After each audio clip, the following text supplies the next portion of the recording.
Let's see how things pan out. But moving on, for the nearly 700,000 candidates who sat for last year's KCPE exams, the hopes of joining secondary school may have been realized this past week during the ongoing admission exercise.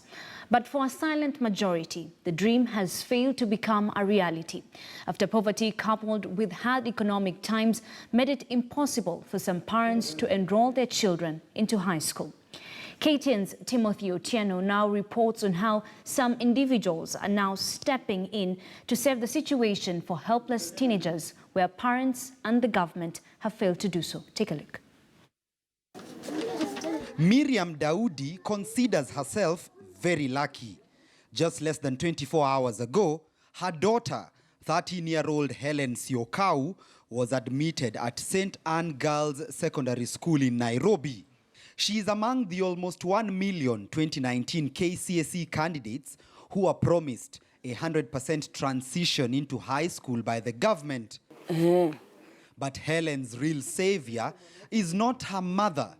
It's a stranger by the name Dorothy Ngeno who sympathized with the family's plight and for the time being promised to take care of Helen's school uniform expenses to allow her secure her admission. My attention was caught by a mother who was holding a baby that was crying and a girl who was in a primary school uniform that was also weeping.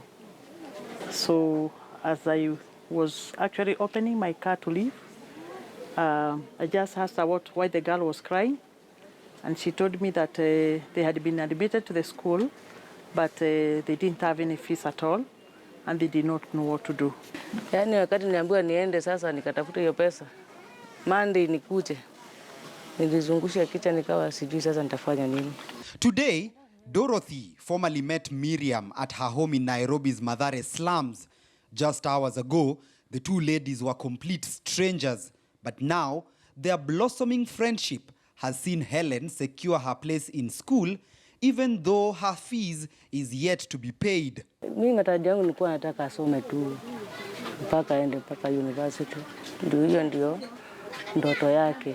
Ni vile uwezo wa kifedha kumsomesha ndio siri. Miriam is required to cough up 53,554 shillings to cater for the annual school fees for her daughter. For a woman who does menial jobs, earning about 300 shillings on a good day, her relief may be short-lived as she is unable to pay the amount. Uniform yenyewe walipewa lakini si kulipa pesa. Huyo Gusamata ndio alisimamia akasema apewe nitakuja kulipa. I held her by the hand, walked to the uniform distributors in the school, and I asked them whether they could help her with the uniform. With the government promising 100% transition from primary to secondary school, the directive appears only feasible on paper. In local newspapers, however, the story is very different. The Saturday Standard had this headline highlighting the plight of many teenagers in desperate need of help to further their secondary education. They're trying to really improvise. But good Samaritans like Dorothy can only do so much. If the dream for secondary education is to be realized, especially in informal settlement areas where poverty is high, then perhaps much more needs to be done. Timothy